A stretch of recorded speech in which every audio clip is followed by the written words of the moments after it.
Okay. Okay, that sounds very official. Recording in progress. I'm sharing my screen again. And here we are. So I just briefly, before we hear from our guest speakers, I'd just like to introduce our HDSA Center of Excellence and our wonderful partnering sites. I'd like to give you a little bit of a preview. We have several sessions planned for you, and so a preview as to what to expect from our upcoming sessions. And then I will introduce our guest speaker, Anna Canoni, and Dr. Phyllis Chappell, who will close us out with a wellness mindfulness activity this morning. So we are very proud to be an HDSA Level 1 Center of Excellence. I just wanted to kind of define what a Level 1 Center of Excellence is. We're one of, I believe, 5 in the country. And really, it just means that we are collaborating. We're so excited. We're collaborating with partnering sites throughout Texas. Our goal is really to expand HD care and awareness throughout the great state of Texas and beyond. We at UT Health in Houston have a multidisciplinary team, or as one of our favorite patients refers to it, an HD buffet. So multiple providers in one place at one time available for folks that visit with us. I will introduce you to our amazing colleagues outside of Houston that we are collaborating with. We have a center advisory board. We have HD community members that we work with that are fantastic and give us suggestions and input on how we can best serve our HD community. We make efforts to provide education throughout the HD community. Advocacy efforts are certainly underway in trying to get the HD Parity Act passed. And by the way, just a side note for us Texans, Lizzie Fletcher has agreed to co-sponsor the HD Parity Act. So that's a round of applause for Representative Lizzie Fletcher. We're so grateful that she's supporting us in the HD Parity Act. And then finally, as a Center of Excellence, we have clinical research opportunities for our patients and families that are interested in participating. So this is our local HD village. I won't go through all of our providers in great detail, but Dr. Shivaka Chandra is on the call with us. She's our co-director. She's a movement disorder neurologist. Leslie Dunnington is a genetic counselor. Dr. Russo is our pediatric neurologist. Dr. Kendra Anderson is our neuropsychologist, and Dr. Teixeira is our psychiatrist. Dr. Natalia Pessoa Rocha is a scientist, and Dr. works with us on many research projects. Brittany Duncan and Jamie Sims are amazing research coordinators. Cheyenne is our fantastic research assistant. Jorge Patino has just graduated from being our research assistant. We should have included his photo as well, but he'll start neurology residency and hopefully return to us someday. And then Sonia Murray is our wonderful medical assistant, in addition to our physical therapist, speech therapist, dietitian, and social worker, all really important members of our team. Dr. Michael Swallow is the director for the clinic. He's a movement disorder neurologist, a Texas movement disorder specialist. He has a clinic in both Georgetown and Waco. He wasn't able to join us this morning, but he is a fantastic friend and colleague, and worked with us many years ago as a movement disorder fellow. And so he has Meredith and Kinsey that work with him in his clinic. Dr. Juan Ramirez Castanedo, I think, is on with us today. If you would like to say hello, Dr. Ramirez, you can unmute yourself.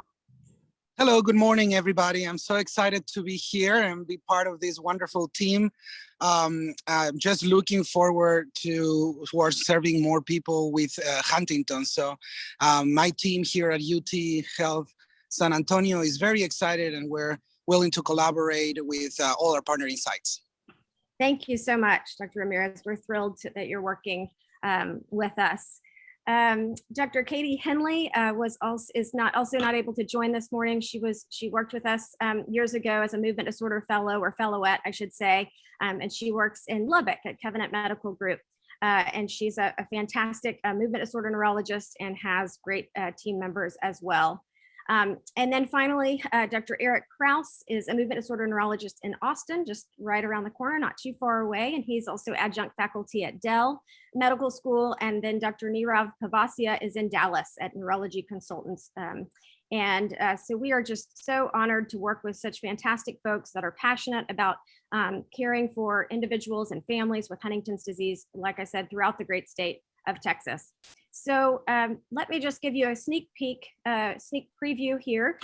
So we have several sessions. Today is our first session, as you know, and really just we wanted to highlight our community that we are working with.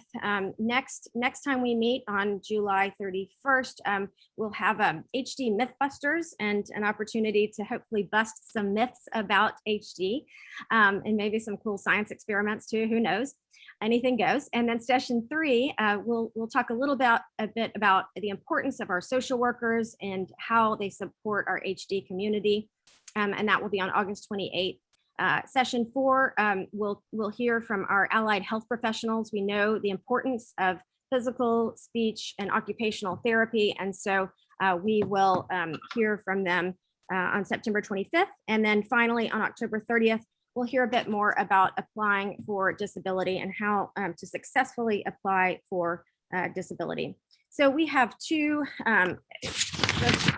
amazing guest speakers today. And I think what I'll do is I'll go ahead and I'll introduce Anna, and then I'll let Anna start speaking. And once Anna concludes, then either I or Dr. Shivakashandra will introduce Dr. Chappell. So let me, so this is Anna, and you'll see her in just a moment. Anna is the granddaughter to Woody and Marjorie Guthrie. She is an amazing person and colleague and friend. She's worked for almost 2 decades at Woody Guthrie Publications. She's worked on a number of concerts, a CD, book releases, all focused on the expansion of knowledge and education of Woody's continued living legacy. In more recent years, she's turned her efforts towards the HDSA community by sharing her family's story with Huntington's disease. So I would like to let Anna take over from here. Anna, thank you so much again for joining us. I'll stop sharing my screen and let you begin. Thanks, Anna.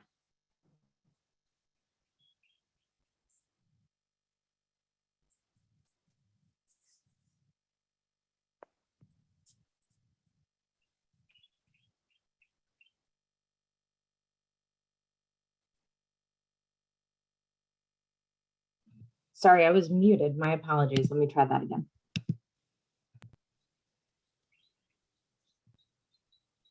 Can you all hear me? Thumbs up? Yeah, great. Hi, everyone. Thank you so much for having me today. As Erin introduced me, and as you probably know, Woody and Marjorie were my grandparents. The reason why I made this presentation is because I figured that most people, if not all of you, will know that Woody Guthrie is known for writing This Land Is Your Land and having Huntington's. Those kind of 2 things, right? And my grandmother, probably you only know her as the founder of HDSA.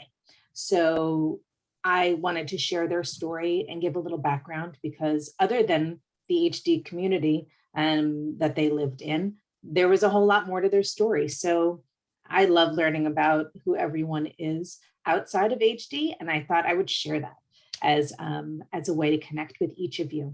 And this also includes my whole family's, life with Huntington's. So I don't know how many people have heard too much about Woody and Marjorie, so I decided I'd kind of go back to the beginning, because that's really fun. So Woody was born, that's Woody there with the hat, little boy. Woody was born on July 14th, 1912 in Okemah, Oklahoma.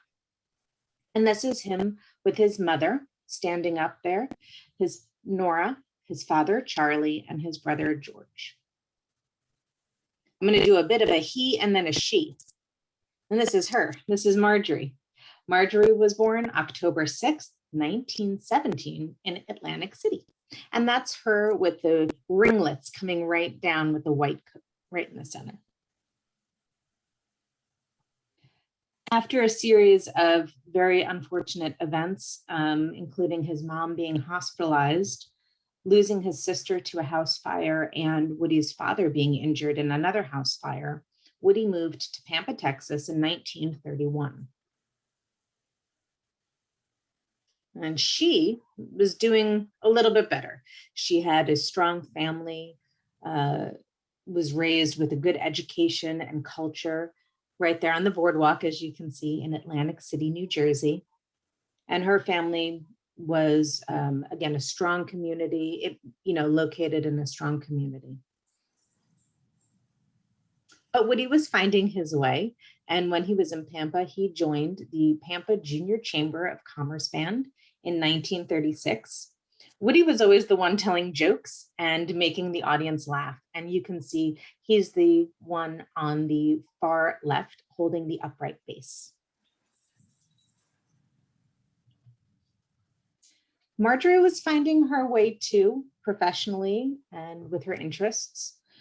She graduated from high school, and when she attended a local dance performance, she knew she wanted to be a professional dancer. In 1935, she won a scholarship to study dance under Martha Graham, who was the founder of American Modern Dance. And Marjorie moved to New York City to study under Martha Graham. And this is her in the bottom photo. She's the one who's standing upright. Now, Woody found his way to New York City. And Woody was the only thing, there was no real appointment, and oh, by the way, the doctor's not here today. She was supposed to be here today. So Woody found his way to New York City also. He was working at a radio station in California and was feeling censored by the radio heads. He was invited by his close friend, Will Geer, who played Grandpa Walton in the TV show The Waltons, if any of you know that show. And he was invited by Will to join Will in New York City and keep playing his music. The buildings that you see here on the screen are called Hanover House. And it was a cheap boarding house. Woody stayed for only a few weeks until he could get on his feet. But this building is very special in American music history because it was here that Woody Guthrie wrote "This Land Is Your Land" on the corner of 43rd Street and 6th Avenue. Now, since most people probably haven't seen it, I thought I'd share it with you today. This is the original lyric, and you can even see on the bottom there, he annotates where he was, 43rd Street, 6th Avenue, Hanover House, February 23rd, 1940. And just, again, I don't want to make any assumptions that any of you have ever heard Woody Guthrie sing "This Land Is Your Land," so I'd like to take a minute and play a little excerpt for you.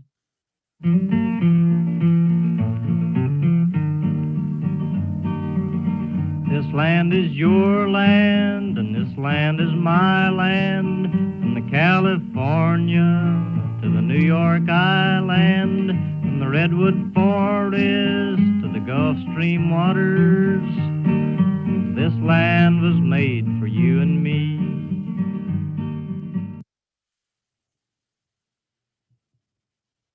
And while I'm here, I thought I'd briefly show you some of the other lyrics that Woody wrote along his travels.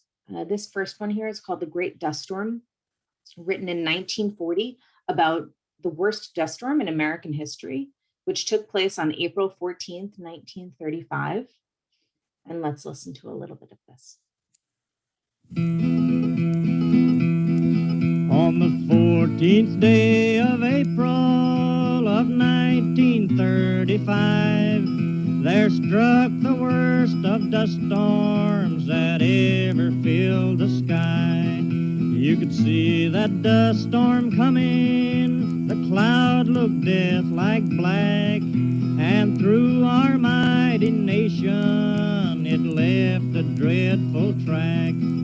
From Oklahoma City to the Arizona line, Dakota and Nebraska to the lazy Rio Grande, it fell across our city like a curtain of black rolled down. We thought it was our judgment, we thought it was our doom. The radio reported, we listened with alarm. The wild and windy actions of this great mysterious storm.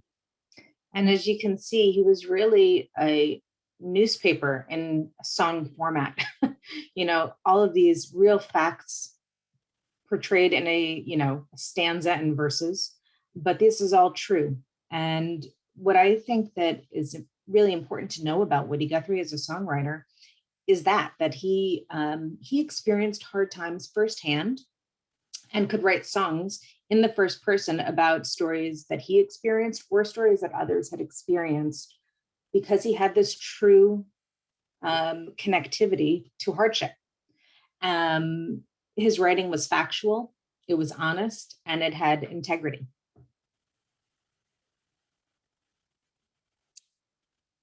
Here's another song, If You Ain't Got the Dough, Ray Me. And the dough is the money, the $50. This is a song that was written about an illegal blockade that was put up at the California line. And regardless of your citizenship within the United States, you were not allowed to go into California unless you had either $50 or commitment papers for a job and work. So let's listen to this one.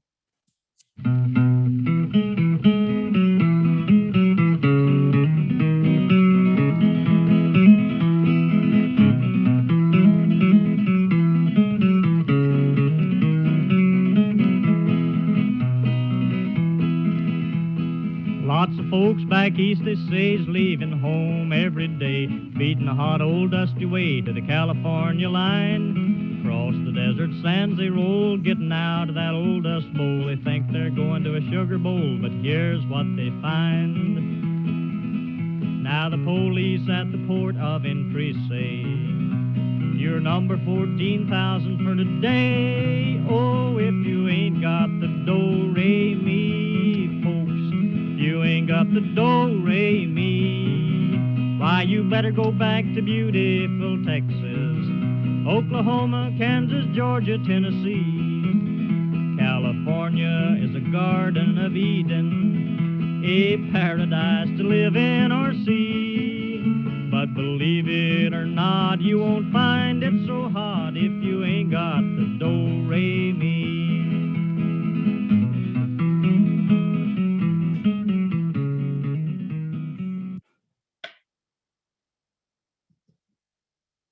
And this one is called Pretty Boy Floyd. It's an outlaw song.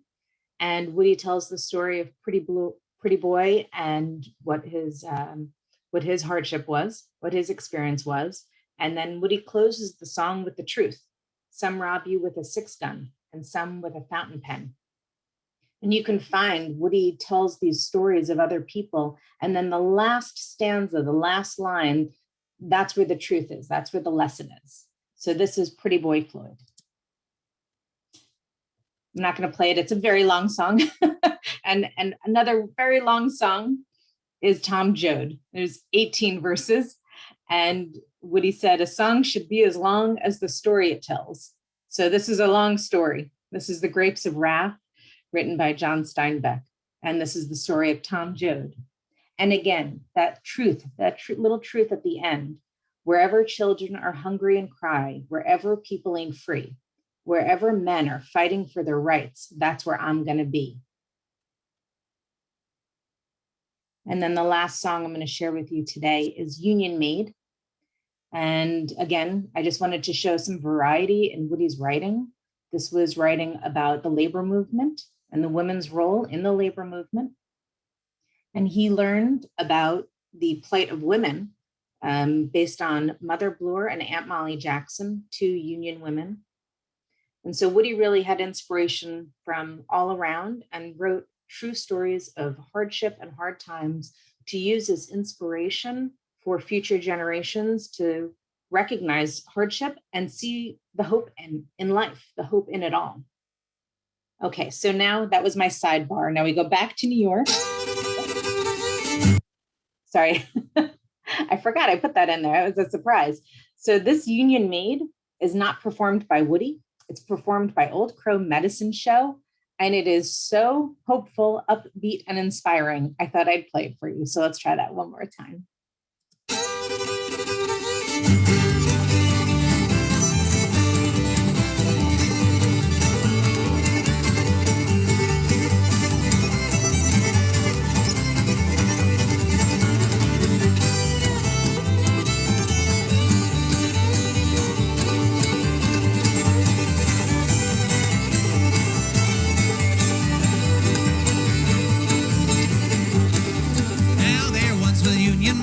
She never was afraid of the goons and the gangs and the company thanks and the deputy sheriff who made the raid. And she went to the Union Hall where a meeting act was called. And when the boys come up to her, Lord, this is what you do. Oh, you can't scare me. I'm sticking to the Union.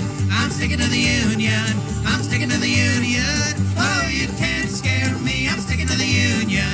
I'm sticking to the Union till the day I die. Now this Union maid was wise to the tricks of the company's spies. She'd take the dare, she didn't care. She always organized the guys, and she always got her way. When she asked for better pay, she showed her card to the National Guard. Honey, this is what they say. Oh, you can't scare me. I'm sticking to the Union. I'm sticking to the Union. I'm sticking to the Union. Oh, you can't scare me. I'm sticking to the Union. I'm sticking to the Union till the day I die.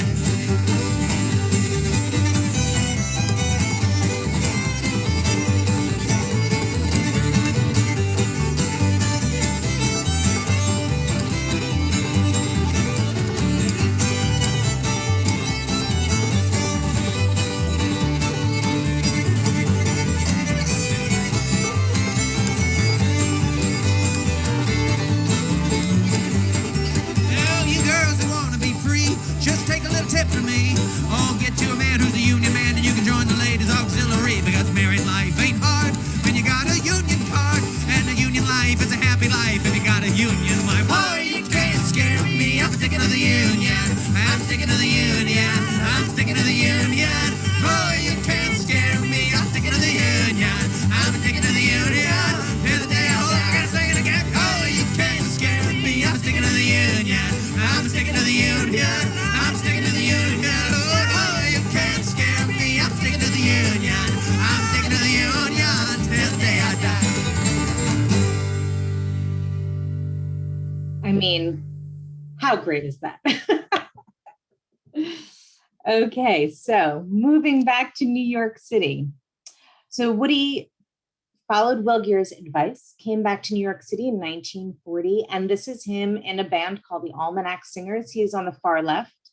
And if you see the tall gentleman in the middle, that is Pete Seeger. I know a lot of you know him. So Woody was finding success doing what he loved. He was writing songs, he was performing songs, and so was Marjorie.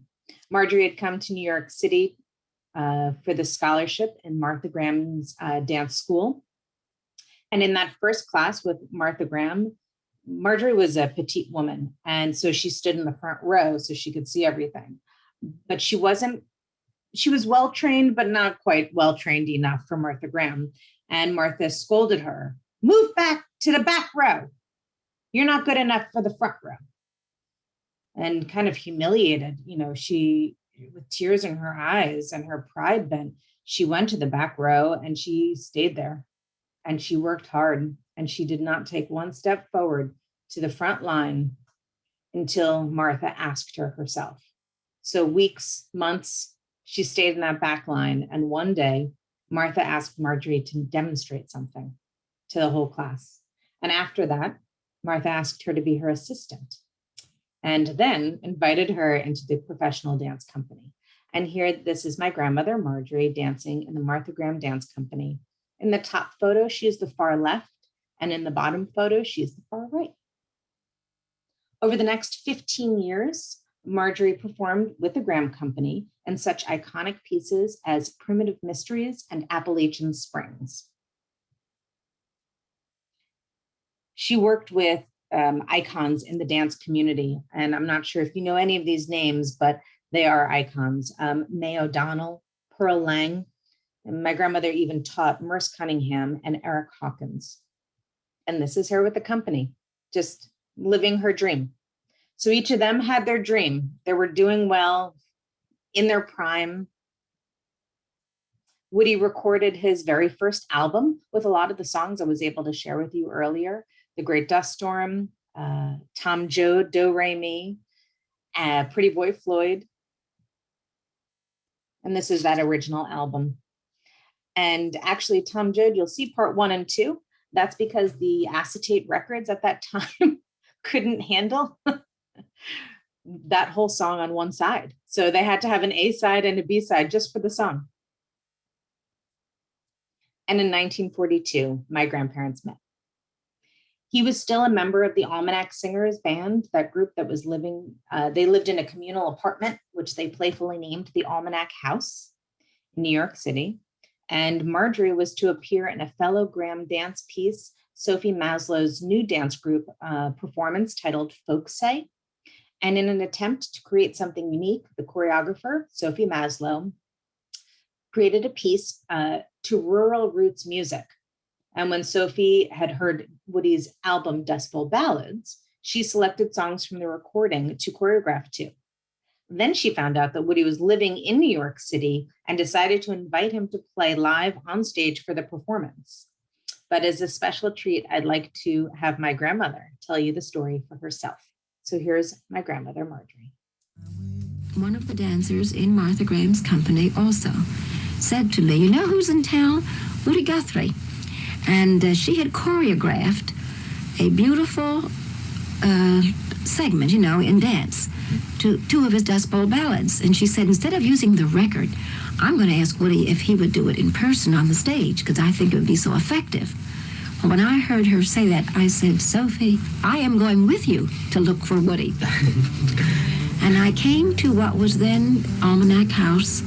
There was a great big loft on 6th Avenue down here in the village. And I remember picturing in my mind what Woody was going to look like. You see, I hadn't seen a picture of him, but I had pictured a very tall, thin man and sort of thinking of Oklahoma cowboy. I could see the boots and the high hat and the kerchief, And I walked in, and way in the distance, I see this little tiny guy with what I thought when he turned around was kind of a high forehead and beady eyes. And he looked as if he were asking a question. That was the look on his face. And he didn't look anything like what I had imagined. But it was truly love at first sight. So that's how we met. Isn't she just the sweetest? Oh my goodness. My grandparents were married November 13th, 45, my apologies. Woody wrote, our spirits did unite and our minds untied their bashful knots and our dreams undone their hairdo. And they were like any young couple in love. They dreamed of what their lives would be like and what it would be to start a family. And they said, our kids are going to grow up and be world changers and hopers. They were like any other couple today. And together they had 4 children, Kathy, Arlo, Jody, and Nora, who's my mom. They loved their life in Coney Island. This was one of Woody's most prolific times in his career. He was writing, drawing every day, spending time with the kids and being influenced by them as well. And this is the family in Coney Island on the beach, which is pretty much where they lived. In 1943, Woody and Marjorie moved to Coney Island to be close to Marjorie's parents, who were living in the Seagate community next door. And it was walking along this boardwalk that Marjorie first noticed Woody looking like he was walking with a guitar on his back, only he had no guitar. He had a hitch in his step and a lag in his manner.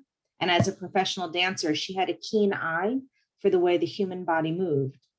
It wasn't until many years later that she would recall this as his first symptom of Huntington's.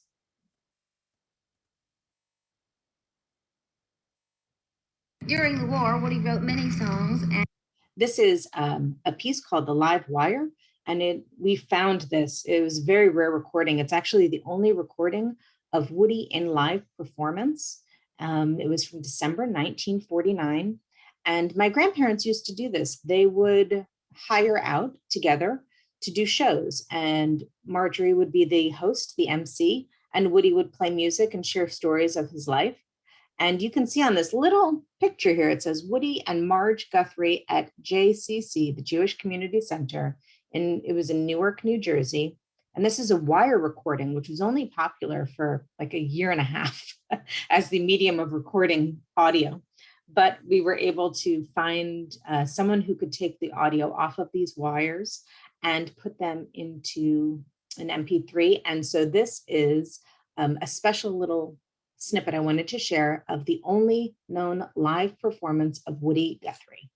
During the war, Woody wrote many songs, and I feel that it would be fun to do them, but our time is short, and so I'd like to do one more song, which I feel is something that I've always loved, and particularly even being here in Newark, meeting here in the Jewish Community Center, I've always felt this was a wonderful song, indicative of really what a ballad singer means to the world, regardless of race, color, creeds, and thoughts.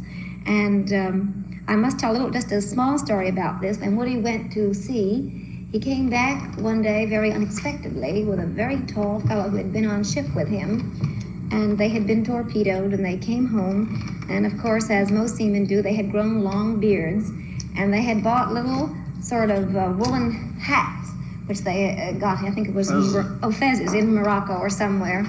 And after Woody came in the house, after the first fright, we, and when I went out on the street to buy some food, I heard people yelling up and down. All the kids were teasing, but they really meant it. They were saying, Jesus Christ has come, Jesus Christ has come. And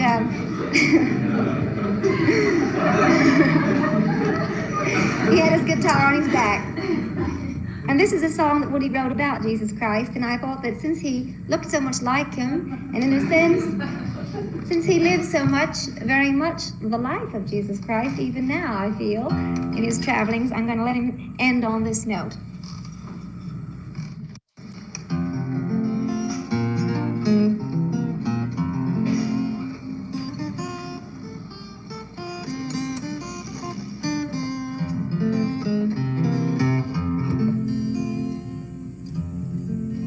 Jesus Christ was a man that traveled through the land, carpenter true and brave. Well, he said to the rich, share your goods with the poor. So they laid Jesus Christ in his grave. Jesus was a man, a carpenter by hand, a hard-working man and brave. And a dirty little coward called Judas Iscariot has laid Jesus Christ in his grave. Well, the people of the land took Jesus by the hand, followed him far and wide.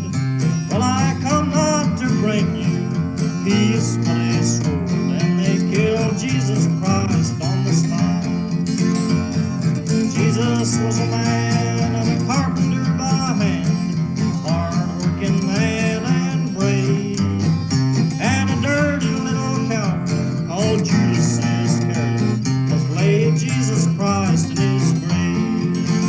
Well, he went to the sick, he went to the poor, he went to the hungry and the lame.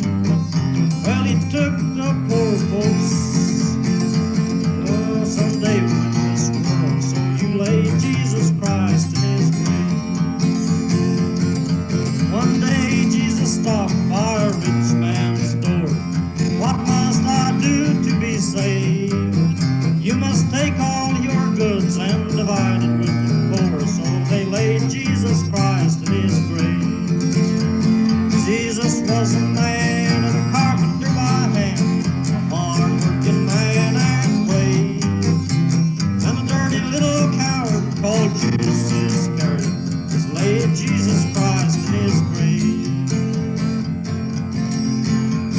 Everybody held their breath when they heard about his death. Everybody wondered why. Well, it was the landlord and soldiers that he hired to nail Jesus Christ in the sky. Jesus was a man and a carpenter by hand, a hard-working man and brave, and a dirty little coward, you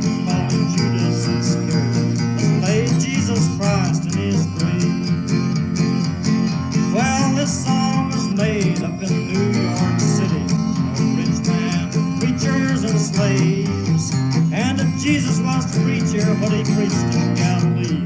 You will lay Jesus Christ in his grave. Jesus was a man, a carpenter by hand, a hard-working man and brave, and a dirty little coward called Judas Iscariot laid Jesus Christ in his grave.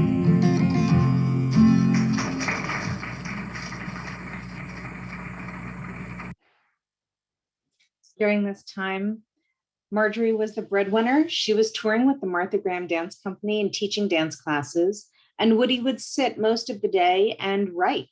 It was when Woody wrote his autobiography, Bound for Glory, shown here, that he wrote about the first symptoms of Huntington's. He was writing about his mother's symptoms. He described her fits of anger that he had experienced as a child. And these are some of the first known documented symptoms. While helping Woody with his autobiography, Marjorie asked about whether he thought he had the same illness. Woody responded, no, only females inherit, so I don't have to worry. But Marjorie must have had an inkling in order to ask such a question, but his answer dissuaded her for several years. All of us were aware that there was something wrong with Woody. There were numerous outbursts of temper, and one day Woody agreed there was something wrong and consented to seek medical help. After a few weeks in various hospitals for observation, one day Woody called suddenly. The doctor had told him to go home. They gave him a subway token and a dime to call me. He was already on his way. I called the hospital and asked the doctor if it was true. No diagnosis, just go home. The doctor said, Mrs. Guthrie, your husband is a very sick man and we don't know what to do with him. This was the real beginning of anguish. Whom would I talk to? Whom could I consult? How should we live? Woody spent the next few years in and out of hospitals, continually misdiagnosed with alcoholism and schizophrenia. And in 1956, he was picked up for vagrancy in New Jersey and admitted to the Greystone Park Psychiatric Hospital.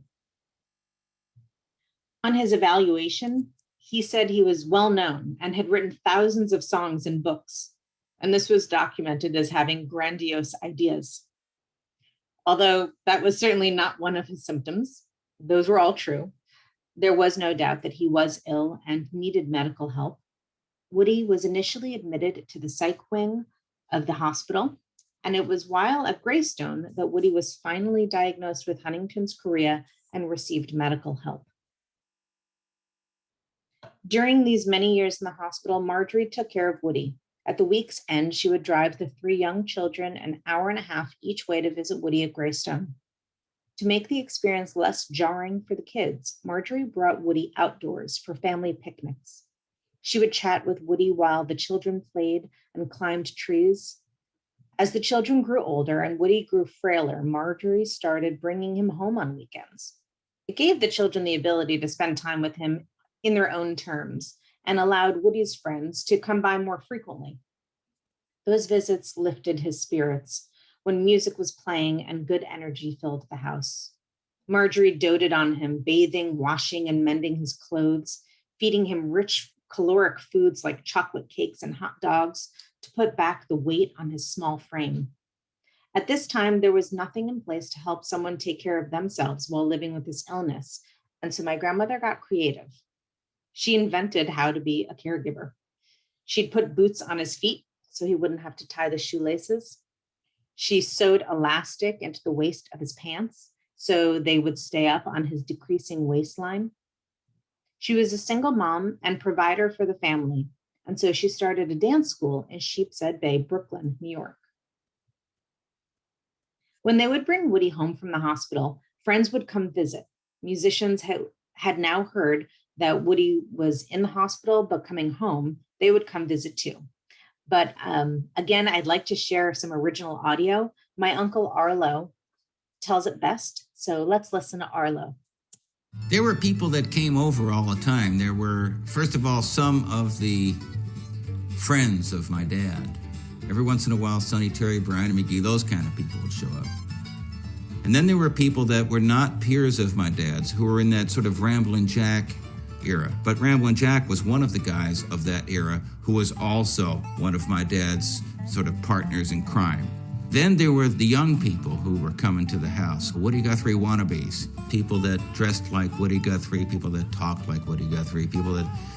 And it wasn't actually like Woody Guthrie, it was like what they imagined Woody Guthrie would walk like and talk like and play like and write like and dress like and all of that. And there would always be some of those guys showing up, and they showed up more and more as the years went by. It probably started with Bob Dylan in 1961 and escalated to all of these other people that wanted to be, if not the next Woody Guthrie, they wanted to be the next Bob Dylan.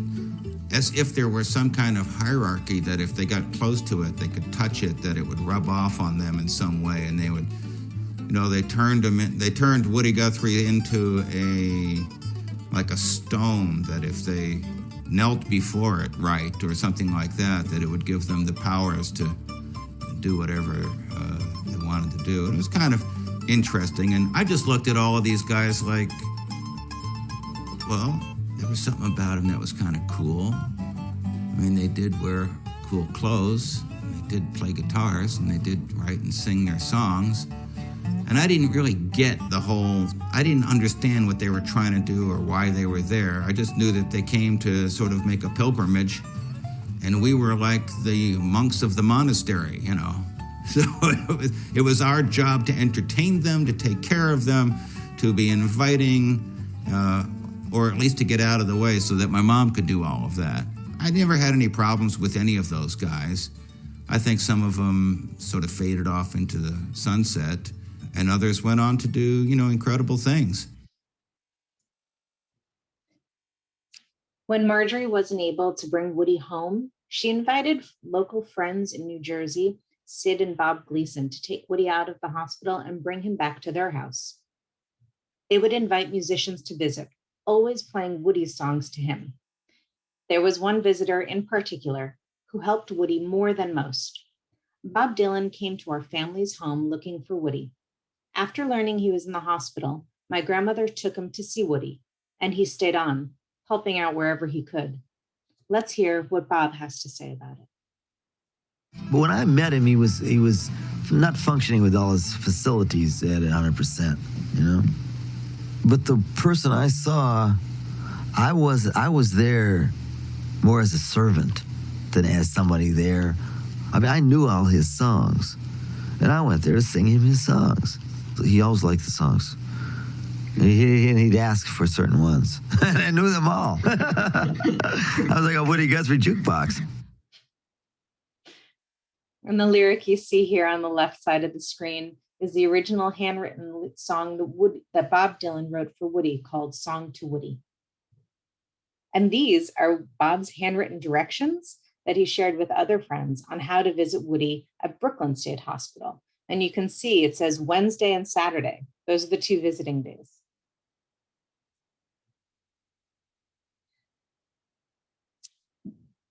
This is how my grandmother described Woody's experiences living at the hospital with Huntington's. She said his inability to express a need and the frustration of being ignored were the greatest hardships of all for him. I understood his sign language and his frustration.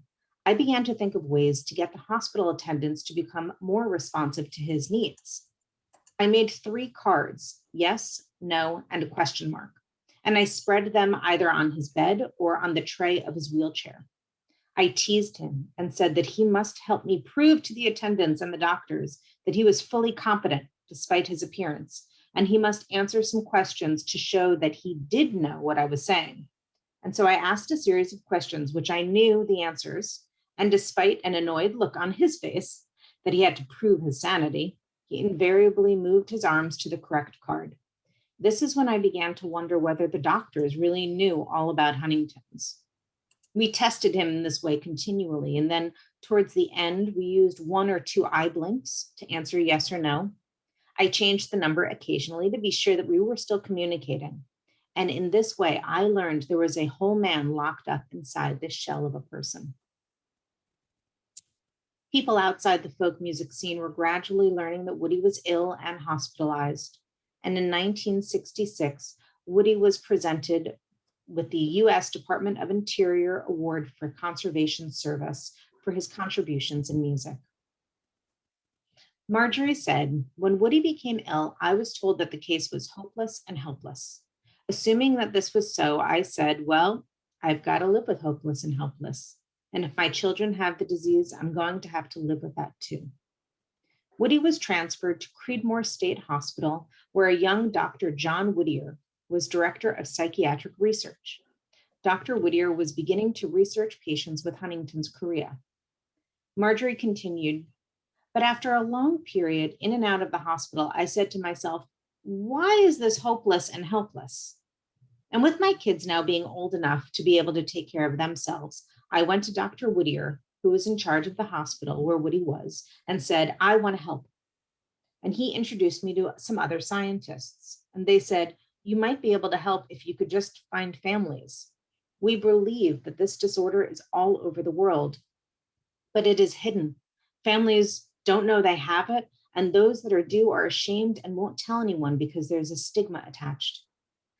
That same determined dancer in the back row of that Martha Graham dance class felt a renewed focus. She left the world of dance behind her and began her journey to end Huntington's. She put an ad in the New York newspaper. "If you know anything about Huntington's disease, please call me at Virginia 8-2409. One man called, saying that his wife had Huntington's, and they sat down in her apartment over tea and shared their experiences. The next week, she put in another ad.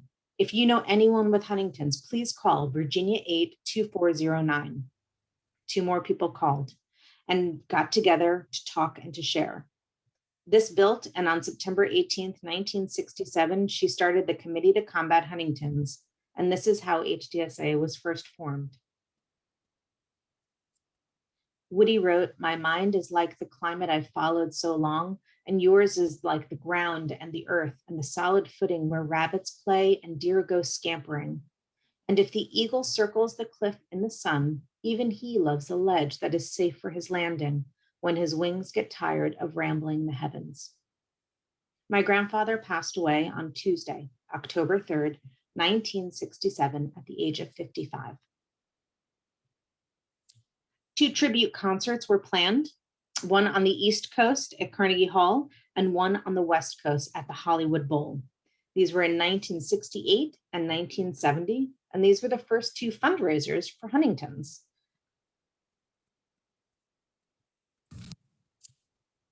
Marjorie spent the next 16 years taking on Huntington's. She found patients. Now she needed doctors.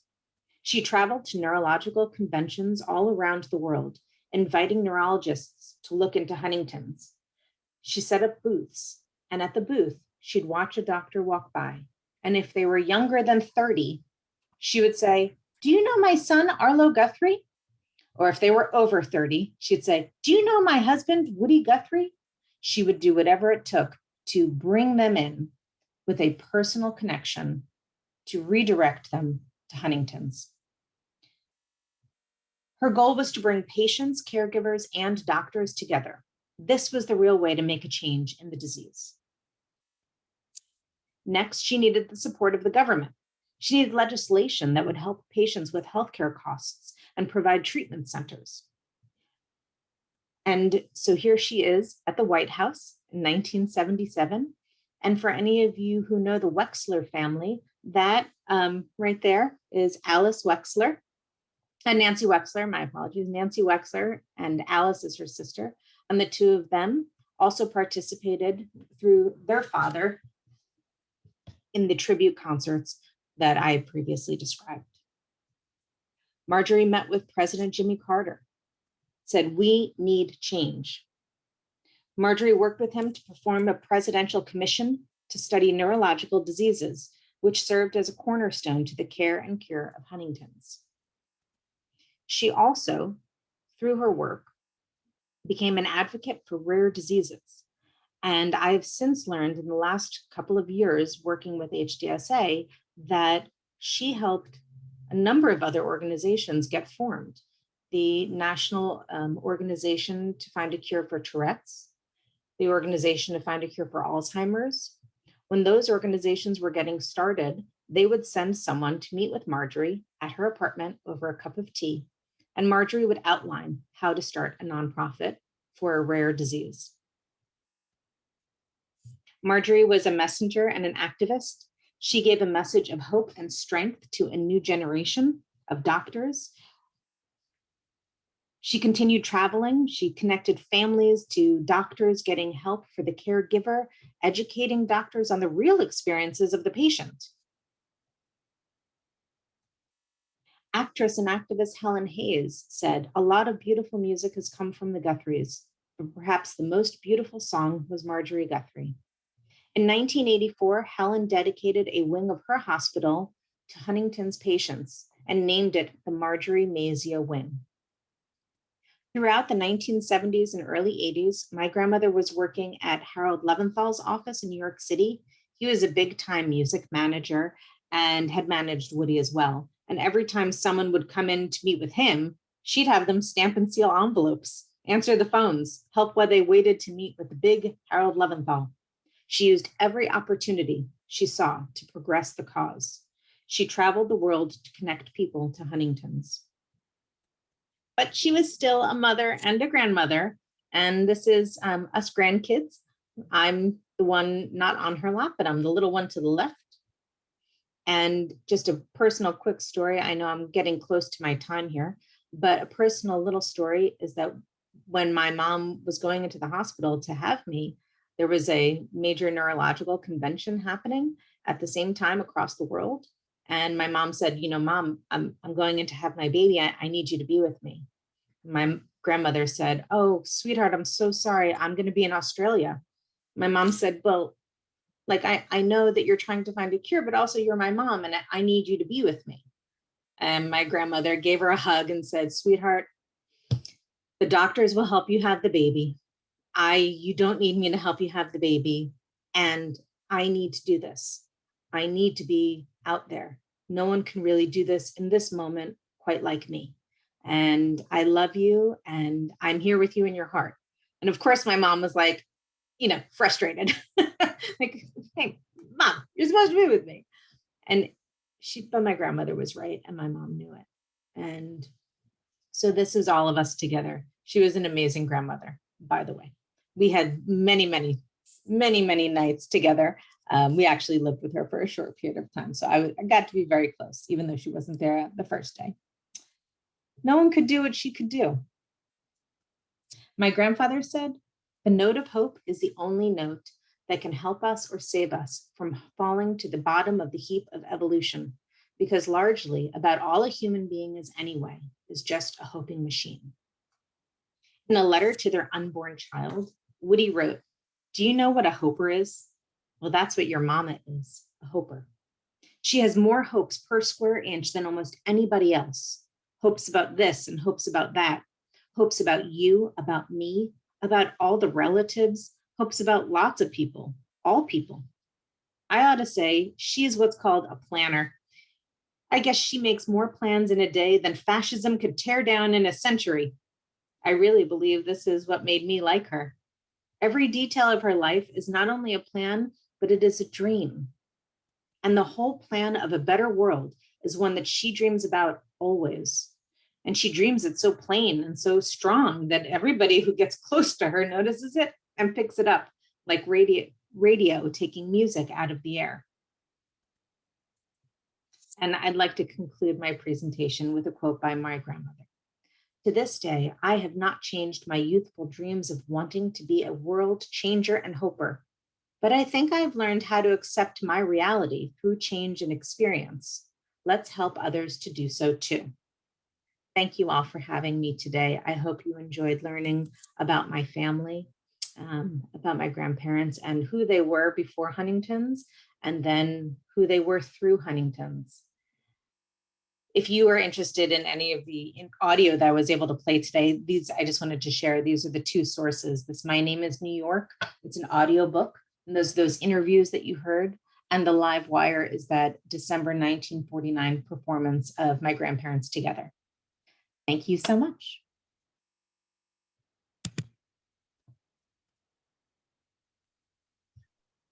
Yes, thank you, Anna. That was just splendid. I could listen all day to the wisdom of Woody and Marjorie, and just, the beauty of their strength and courage in living with HD, but, not letting HD define either of them. So thank you for sharing your grandparents' beautiful story. So I now would like to let Dr. Chandra introduce our next speaker. I'm just going to quickly share my screen here. And Dr. Chandra, are you on? Yeah, can everyone hear me? Yes. All right, wonderful. Anna, thank you so much. That was soul food for this morning. And thank you for that musical journey and that story of resilience, hope, and courage. That was just beautiful. Thank you. It's my absolute pleasure to introduce Dr. Phyllis Chappell to all of you. Before kind of leaning in on her academic affiliations, I wanted to share where I met Dr. Chappell, and it was in this course called Healer's Art. And I won't delve into the course, but Dr. Chappell is a healer, and that's how I would introduce her. In the truest sense, she is a healer. After graduating from Case Western University School of Medicine, she actually had a very diverse medical training. She is board certified in family medicine, hospice, and palliative medicine, as well as radiology. And there's an interesting story behind that, which I hope she'll share with us someday. She continues to shine in her career. She's a fellow of the Society for Hospice and Palliative Medicine. She's done an advanced fellowship in mind and body medicine from the Center of Mind and Body Medicine, and she's holds various academic affiliations with the Will Cornell and Houston Methodist Academic Institute, the Houston Methodist Research Institute, as well as adjunct faculty with Texas A&M School of Medicine. She has honored us by putting together this wonderful wellness activity for us today. So without much ado, I'd like to invite her to share with us. Thank you so much for being here today. Thank you. I have to echo the real appreciation to Anna for that beautiful insight into the life of Marjorie and Woody Guthrie. So thank you. And thank all of you for being here. Thank you for your presence. Your presence and attention are a gift. It's been said that attention is the rarest and purest form of generosity. So this morning, my hope is that you might each discover a new generosity toward yourself, bringing a kind attention, a compassionate presence to yourself, which is a great gift. One of the ways that we can cultivate presence is through the practice of mindfulness. Mindfulness has been defined as paying attention on purpose in the present moment without judgment. When my daughters were much younger, perhaps 7 and 8 years, I attended a course on mindfulness at the Young Center. And one week, the instruction was, in any moment of reactivity, whether it's anxiety or anger or fear or jealousy, in any moment of reactivity, ask yourself one question: what is true in this moment? What is true in this moment? So one of the days that week that seemed particularly long, getting the girls up and getting them to school and getting to work and working through lunch and leaving work late and rushing to pick up the girls and bringing them home, I was in the kitchen preparing dinner, and my older daughter was practicing her piano lessons. And she would play a little while, and then she'd make a mistake and she'd strike the keys in anger. And then she'd start again and she'd play and make a mistake and strike the keys. And all of a sudden, I just felt angry. I just felt anger well up in me. And I said her name really harshly. I said, Michaela. And there was silence. And I think she was stunned because I rarely raised my voice at my children, and she didn't know what she had done. So she got down from the piano stool and she walked into the kitchen And she said, yes, mommy. And she had this concerned look on her face. And I think I felt shame. And I remembered the question. And I said to myself, what is true in this moment? And without even intending to, I started answering out loud. I said, I think when you bang on the keys like that, I think I'm not teaching you how to deal with frustration, and I'm not teaching you how to deal with imperfection and how to move forward through it. And I'm not doing a good job. And the music teacher said you had talent. And maybe if you had a different mother, a better mother who knew how to teach you how to deal with disappointments, you'd be a great musician. And maybe I'm a failure as a mother. Maybe I'm failing. And my daughter looked at me and said, do you know what I think, mommy?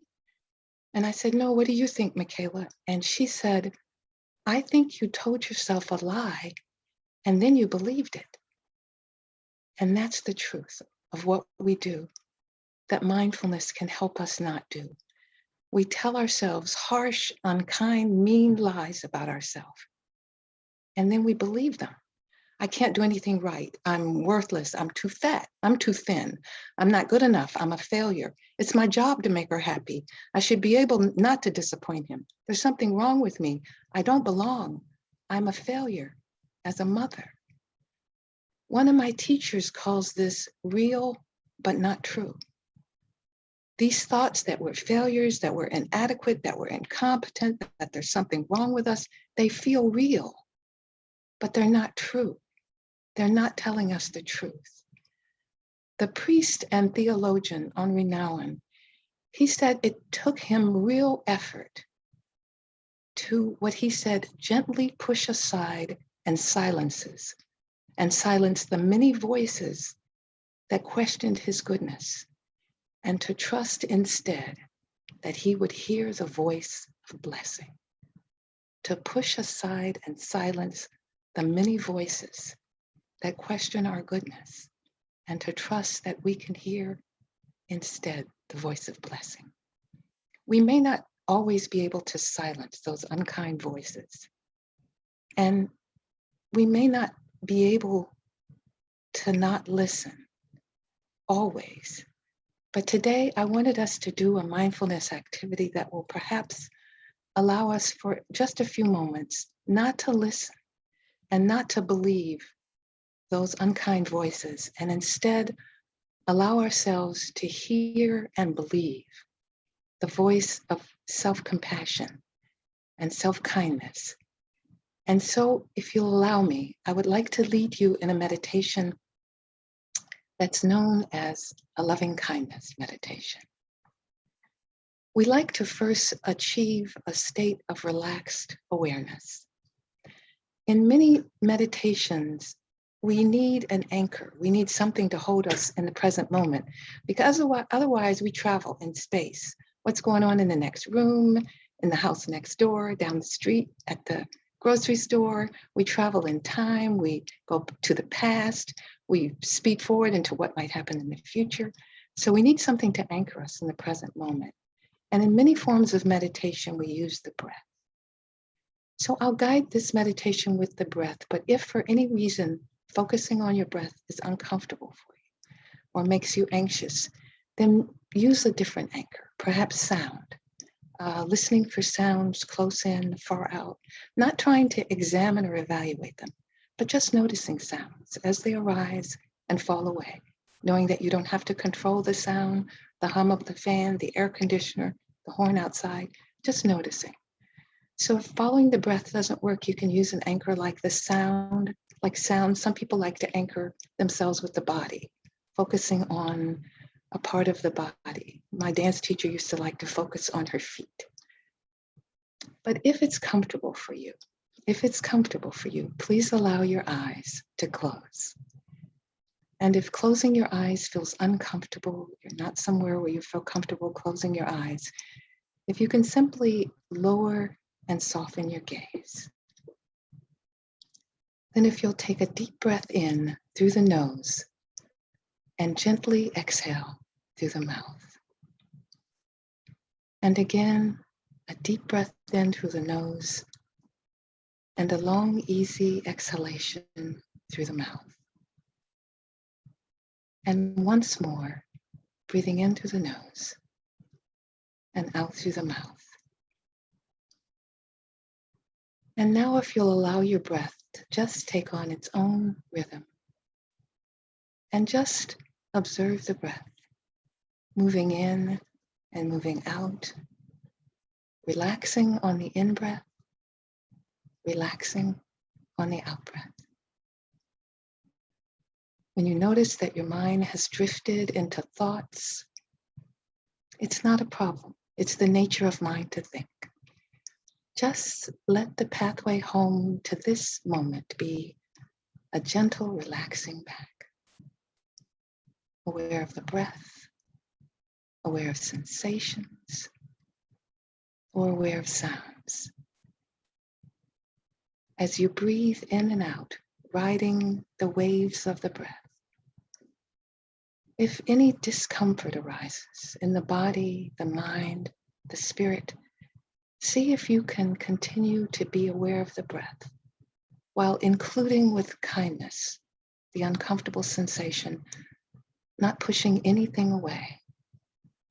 See if you can bring a kind, compassionate, gentle attention to your own precious life in this present moment. A loving kindness meditation.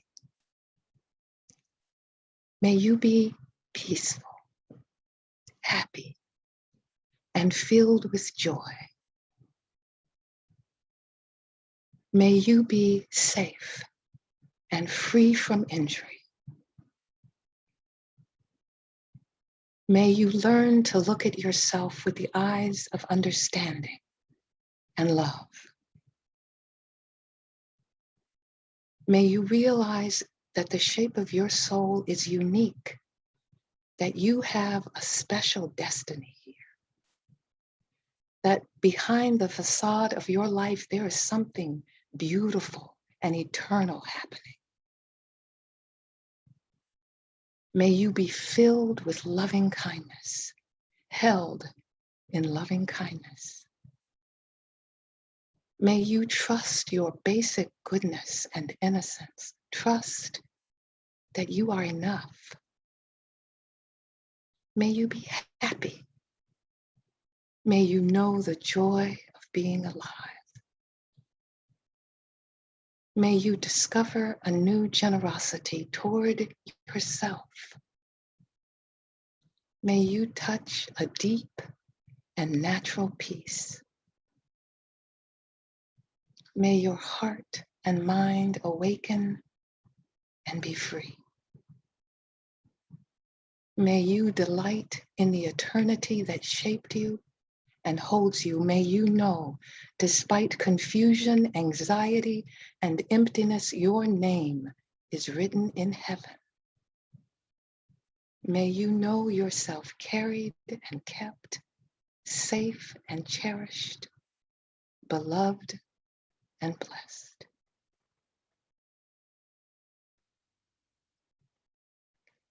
As we close this meditation, perhaps bring your attention to your human heart as if you could feel the breath at your heart.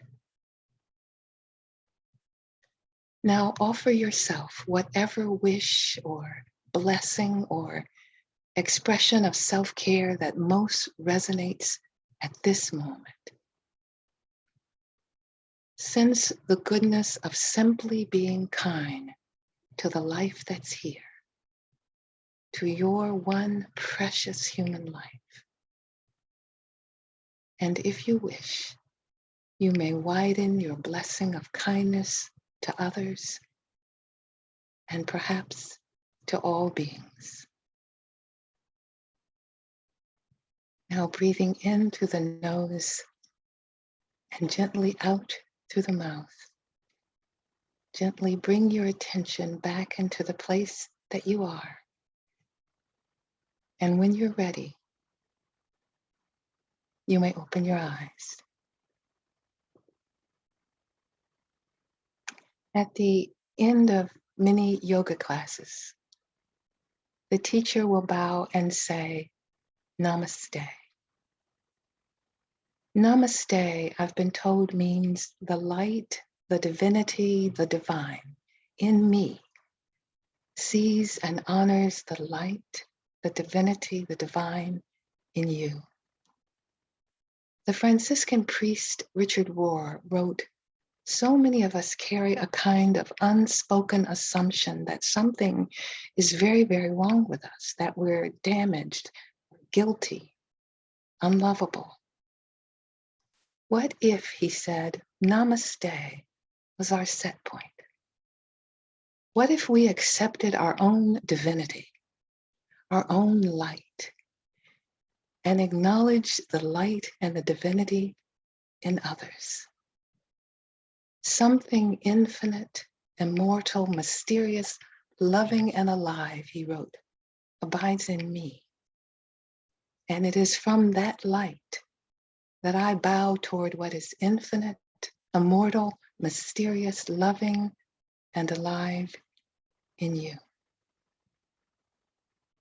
I am honored to have joined you this morning and so grateful to Dr. Chandra and the Huntington's Disease Center of Excellence in Houston for the gracious invitation. And I thank you all for your kind attention. May the voice of blessing, of kindness, of self-compassion whisper in your heart. Namaste. Thank you. Thank you, Dr. Chappell. That was just beautiful. And I would love for you to visit with us every day, all the time. It was really just beautiful and therapeutic, just listening to your voice. So thank you. Thank you. And thank you to all of you that spent your morning with us. Our goal really for our series is really to educate, engage, and empower all of you. And so I hope that you leave today feeling empowered to live your best life and to continue to raise awareness about Huntington's disease. Thank you all for attending. We are very grateful and we look forward to seeing you during our next session. Thank you again to our amazing speakers, Anna Canoni and Dr. Phyllis Chappell. This was a really special day. We couldn't have done it without you. Thank you, everyone. Take care. Bye.